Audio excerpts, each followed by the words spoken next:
Okay, write down next.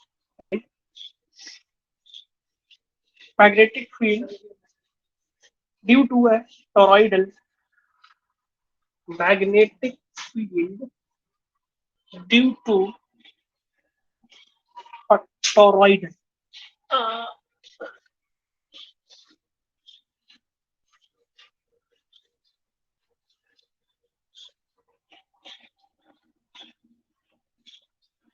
toroidal solenoid.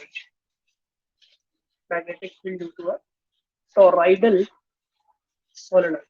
ये भी solenoid की तरह ही होता है, लेकिन थोड़ा सा शेप इसका डिफरेंट होता है. ब्रैकेट में लिख लो, इसको एक और नाम से जानते हैं, एंडलेस सोलेनॉइड. इसको एक और नाम से जाना जाता है, एंडलेस सोलेनॉइड, है ना. सोलेनॉइड का यूज कहाँ है? सोलेनॉइड का यूज कहाँ है? सोलेनॉइड का यूज बहुत जगह पे किया जाता है. ऑटोमेटिक स्टेबलाइजर जो होता है, ऑटोमेटिक स्टेबलाइजर जो होता है उसका यूज किया जाता है. कैसे होता है उसका फंक्शन आपको पता होना चाहिए.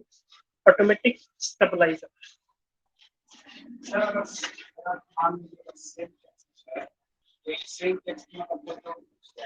कैसे देखना, जैसे मान लो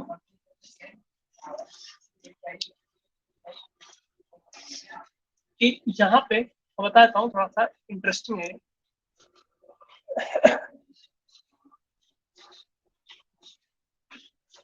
ये पॉजिटिव है, ये नेगेटिव है, ये पॉजिटिव है ना.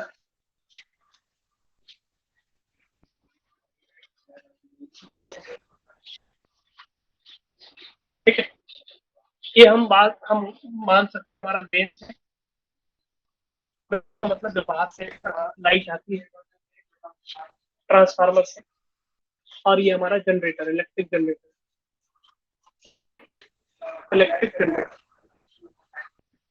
है ना. अब यहाँ पे हमको घर की जो मेन सप्लाई है, पॉजिटिव और नेगेटिव, यहाँ से हम घर के लिए सप्लाई ले जाएंगे. जो भी बल्ब है, फैन है,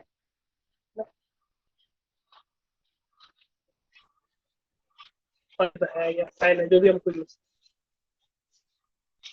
ठीक है, दो इनपुट है हमारा, ये हमारा दोनों इनपुट हो जाएगा, और ये हमारा आउटपुट. इसको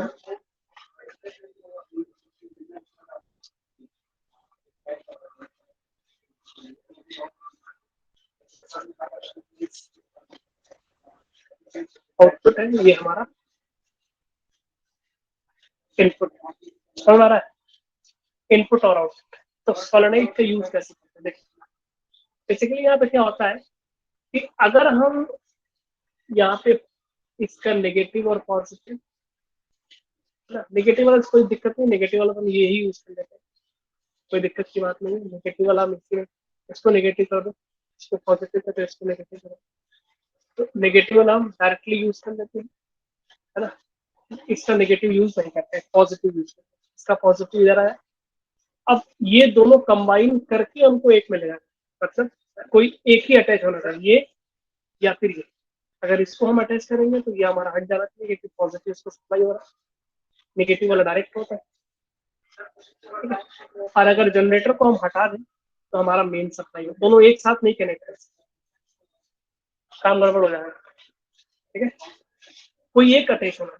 हमारा जो मैनुअल एक्सचेंजर आता है, मैनुअल एक्सचेंजर जिसको हमें ऐसे ऊपर नीचे करते हैं, एक बार ठक ठक ठक ठक ऊपर नीचे करते हैं ना, ऊपर करते हैं तो हमारा मेन ऑन हो जाता है, फिर बीच में करते हैं तो कट हो जाता है, कोई सप्लाई नहीं होती है, ना तो मेंस की ना तो जनरेटर की. फिर नीचे करते हैं तो क्या होता है, जनरेटर वाला ऑन होता है.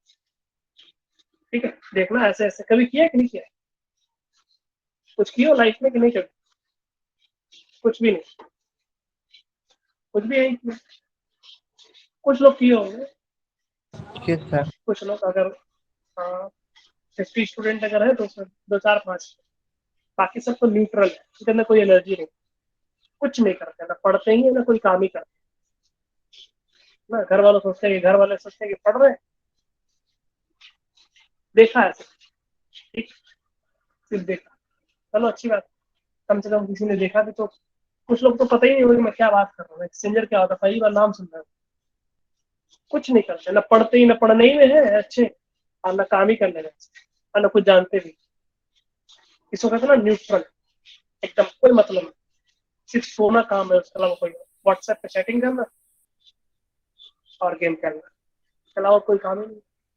घर वाले सोच रहे होंगे पढ़ रहे हैं, हाँ देखा होगा, देखा, कॉल भी कभी देखना, उसको टच करके देखना लाइट आती है कि नहीं।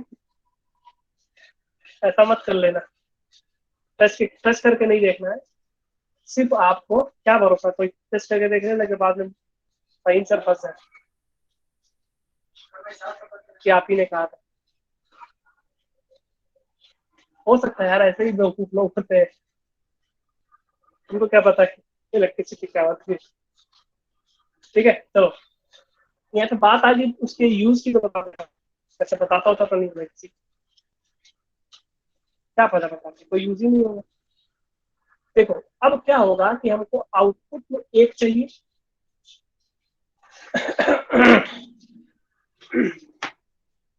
आउटपुट में एक हमारा रहेगा, और इनपुट में हमारा दो है।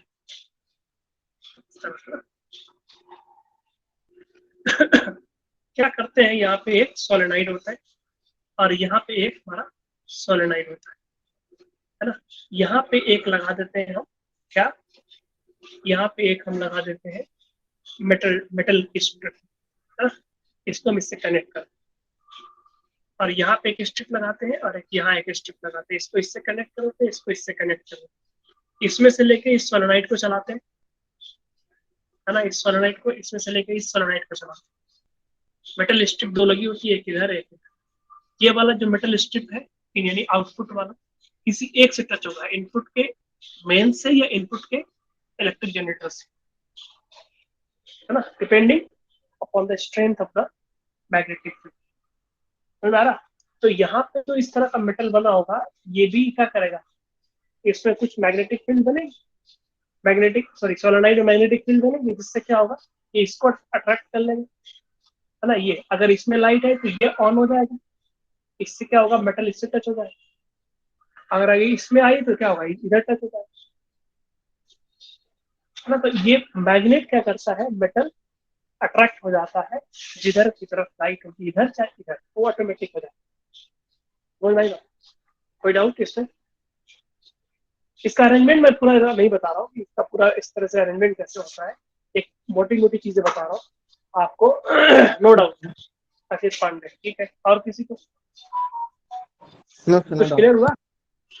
नो डाउट, है ना। अराउंड 25-30 स्टूडेंट में किसी को डाउट नहीं है? कोई डाउट है महिमा?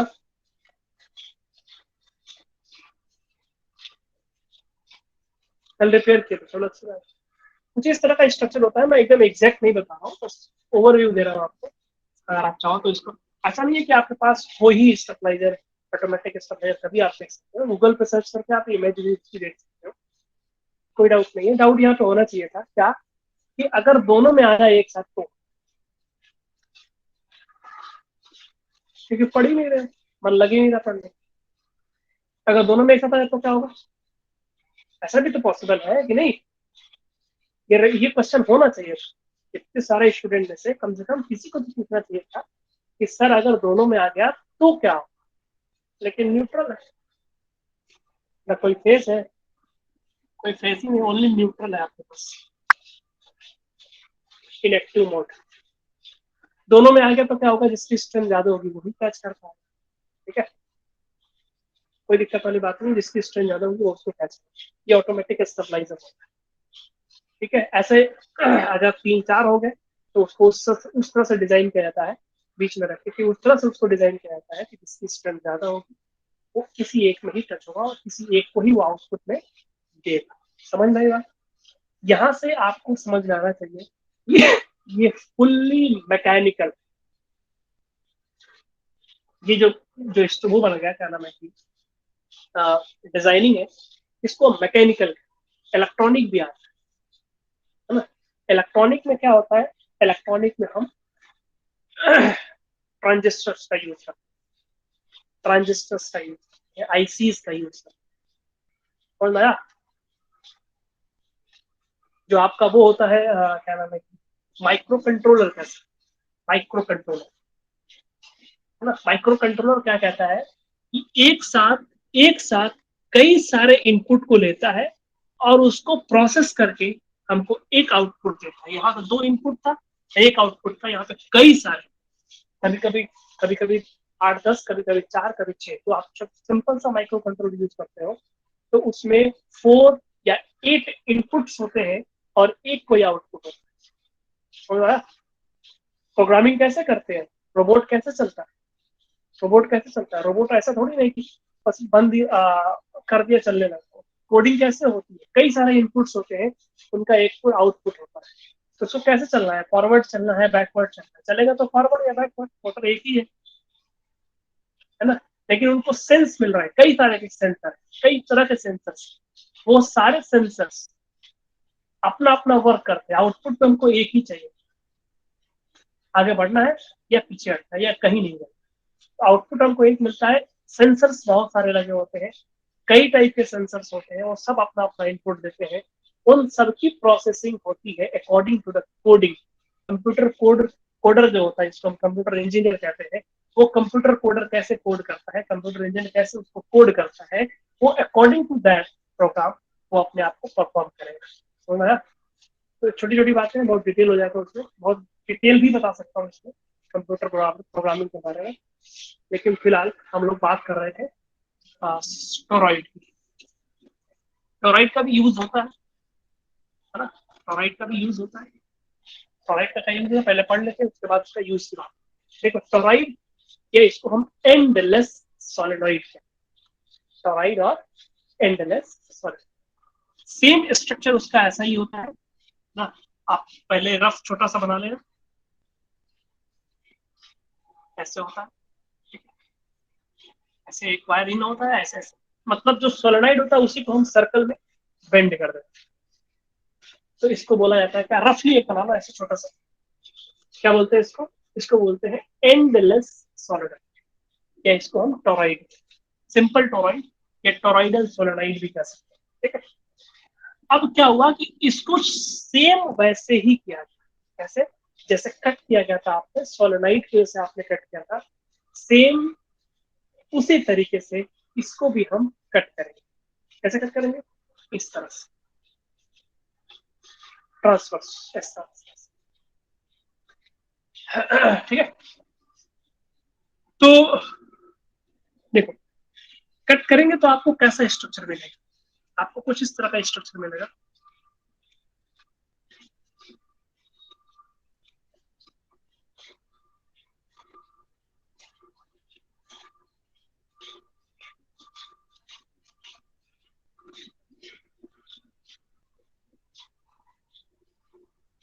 ये आउटर होगा, अब फिर इनसाइड भी होगा,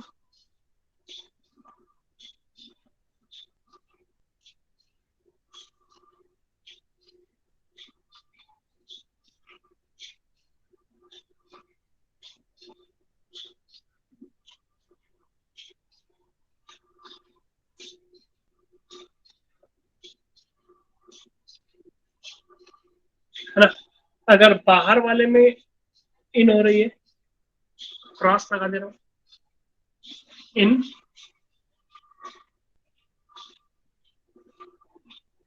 तो इस वाले में आउट हो रही है, dot, cross and dot.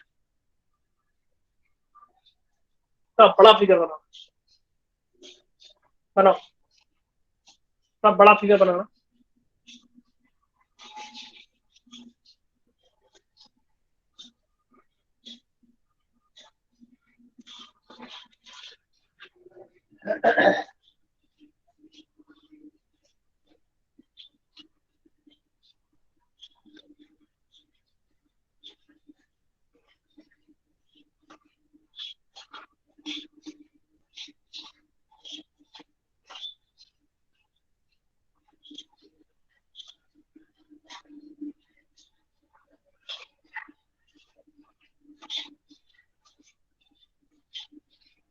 Done, okay, ठीक है।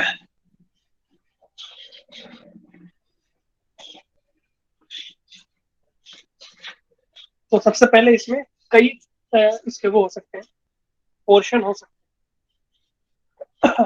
तो नंबर 1 देखो, एक तो आउटसाइड हो सकता है, फिर एक इनसाइड, एक इंटीरियर, है ना। तो लिखो इसमें number 1, for points in the open space, for point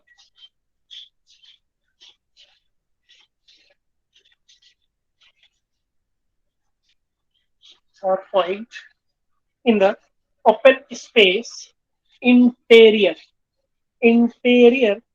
to the toroid, interior to the toroid,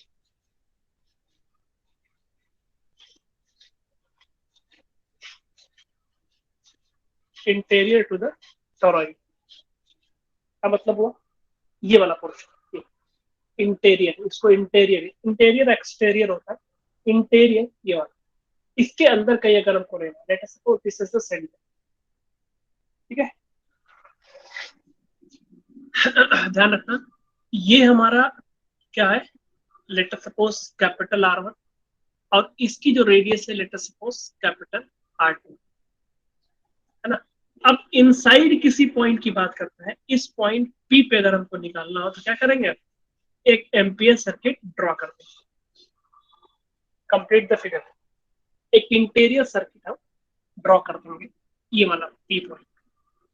तो पहले कैसे कैलकुलेट करेंगे, टोटल मैग्नेटिक फील्ड या मैग्नेटिक फील्ड का line integral is equal to mu naught times net current. पता है कोई net current threading कौन सा एरिया, थ्रीडिंग दैट एरिया,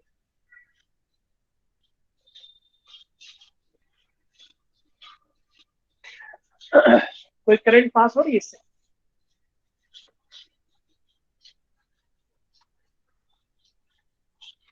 कोई बताएगा, कोई करंट पास हो रही है, कोई वायर इस एरिया से पास नहीं हो रहा, that means there is no current, current means zero, current threading that particular area is zero, means no wire is going or no wire is cutting that area, that means net current is zero, magnetic field that will be B, a dot dl is what, B dot integration dl is equals to zero। तो B dot dl integration dl मतलब ये वाला, इसको मान लेते हैं small are, देख लेना, इसको हम स्मॉल आर मान लेते हैं।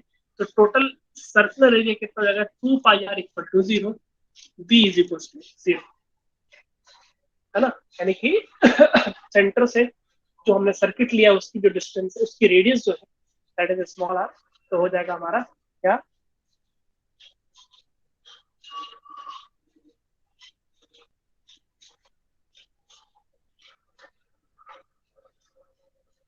Small are. तो magnetic field interior, open space in the interior is 0। Okay, now next point, for the point inside the toroid, for the point inside the toroid,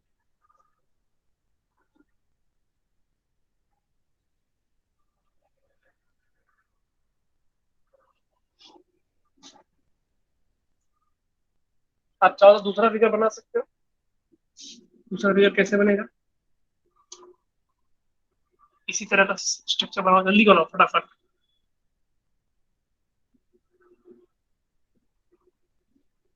एक R1 और एक R2 ले लेना, inside, do fast.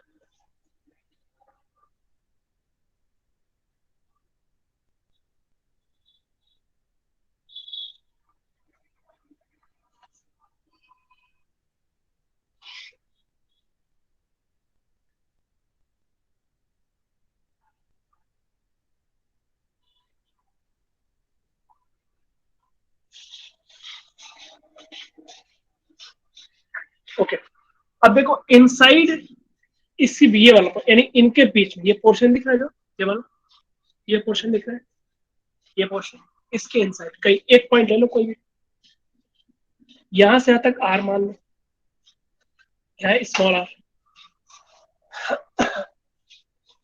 Small are, यहाँ से यहां तक small are, क्या हो जाएगा, देखो, line integral of P dot d L is equals to mu naught times net current. What about net current? देख लेना नेट करंट क्या होगा। देखो यहाँ पे हम कौन से एरिया की बात कर रहे हैं, इस पॉइंट पे निकालना है हमको। तो हम क्या करेंगे, यहाँ से एक लाइन ड्रॉ करेंगे। एम्पियर सर्किट जिसको बोलते हैं, जैसे हम गॉस लॉ ड्रॉ करते थे, गॉसियन सरफेस उसी पॉइंट से पास होने वाला, इस पॉइंट से पास होने वाला हमें एक सर्किट ड्रॉ कर लेंगे। और हम इस एरिया की बात कर रहे हैं। कौन सा एरिया? ये पूरा एरिया, ये पूरा एरिया यहाँ से आ सकता है एरिया। ठीक है, समझ में आ रही है? इस वाले एरिया की बात कर, तो इस वाले पूरे एरिया में देखो, ये वाली करंट जो कि इन जा रही है वो तो थ्रेड नहीं कर रही है, लेकिन जितनी आउट हो रही है वो सब के सब क्या कर रही है, थ्रेड कर रही है।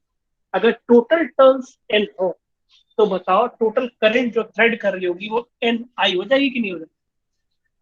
Total current total number of turns, क्योंकि सारे टर्न्स में सारे के सारे वायर इस पर्टिकुलर एरिया को थ्रेड करते हुए निकलेंगे।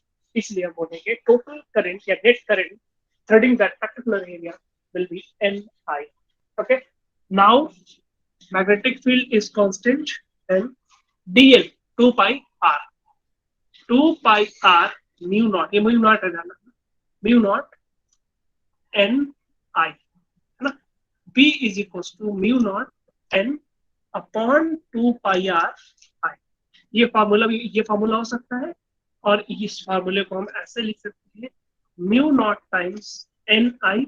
एन कहा यहाँ पर क्या होगा, n by two pi r. N by two pi r मतलब, n by two pi r मतलब, तो आप समझ सकते हो total length per unit, sorry total turns per unit length.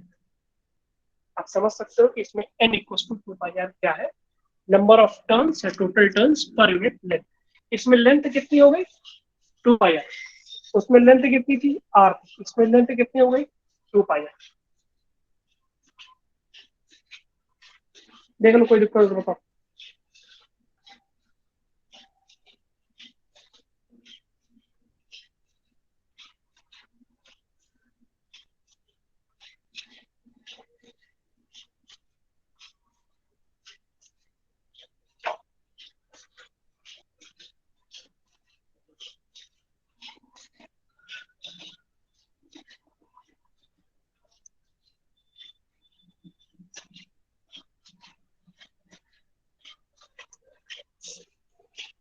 Any problem to anyone?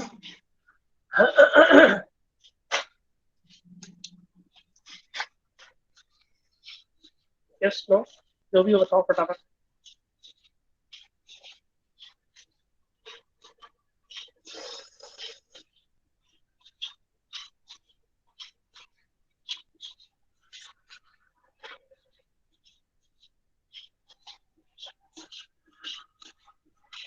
Okay. If yes, then you can write yes. If no, you can write no. Each and every student should write. Each and every student should write yes or no. If you are present, then write yes or no.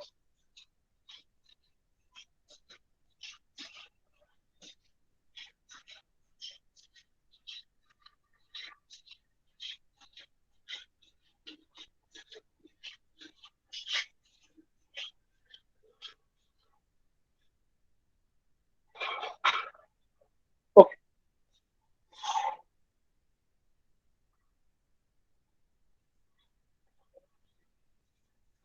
Now third point.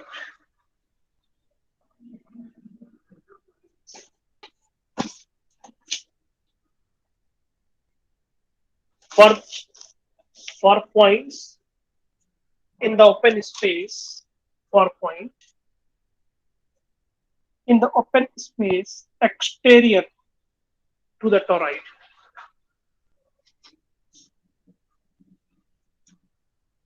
Exterior to the toroid. इसमें कोई point हम outside वाला ले लेंगे, आप चाहो तो फिर से फिगर बना सकते हो, कोई भी पॉइंट आप बाहर वाला ले सकते हो।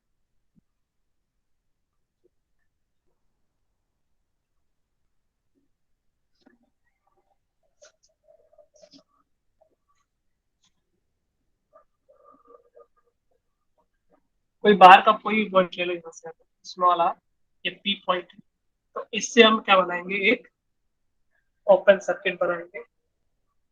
B dot d l equals to B naught times net current zero हो जाएगी। इस पूरे एरिया को जितनी करंट अंदर आएगी, जितनी करंट थ्रेड करके अंदर जा रही होगी, उतनी ही करंट थ्रेड करके बाहर आई होगी, क्योंकि इसमें जितने टर्न्स होंगे इसमें भी उतने ही टर्न्स होंगे, है ना। बाहर जितने वायर वायर इन हो रहे होंगे, अंदर उतने ही वायर आउट हो रहे होंगे। जितनी करंट इनसाइड हो रही होगी उतनी ही करंट आउटसाइड हो रही होगी। That means net current will be zero, magnetic field is also zero.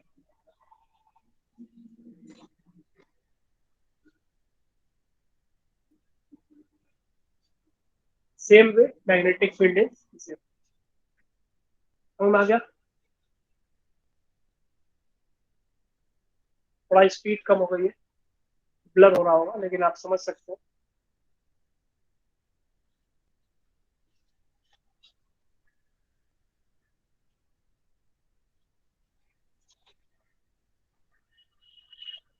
फिर भी दिख रहा होगा।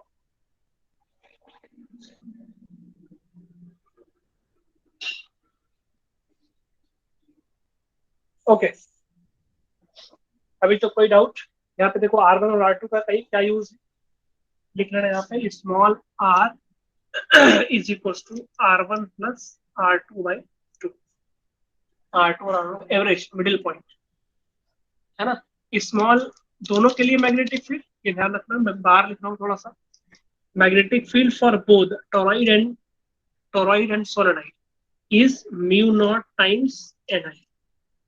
बस इसमें क्या डिफरेंस है, एन का। एन एक के लिए क्या है, एन बाई एल है, और एक के लिए एन क्या है, ये है N by two by r. R के प्लेस पे क्या लिख सकते हैं, R1 plus R2 by two, average middle point. Okay, तो याद रखना कि n is the total number of turns per unit length. अगर ये सोलेनोइड है तो कैपिटल है, और अगर ये टोराइड है तो ये n by two pi r length के प्लेस पे सरकमफ्रेंस हो जाएगी। मान लो कि आप उसी टोराइड को बेंड करके, लेंथ को बेंड करके टू पाई आर बनाते हैं। ठीक है, तो कोई दिक्कत हो तो बताओ, अदरवाइज आगे बढ़ते हैं।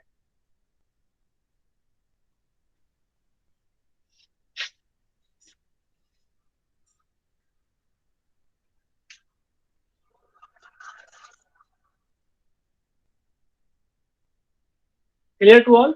If yes, then you can write present sir and you may leave the class. After writing present sir, you can leave the class. No, yes sir. Present sir.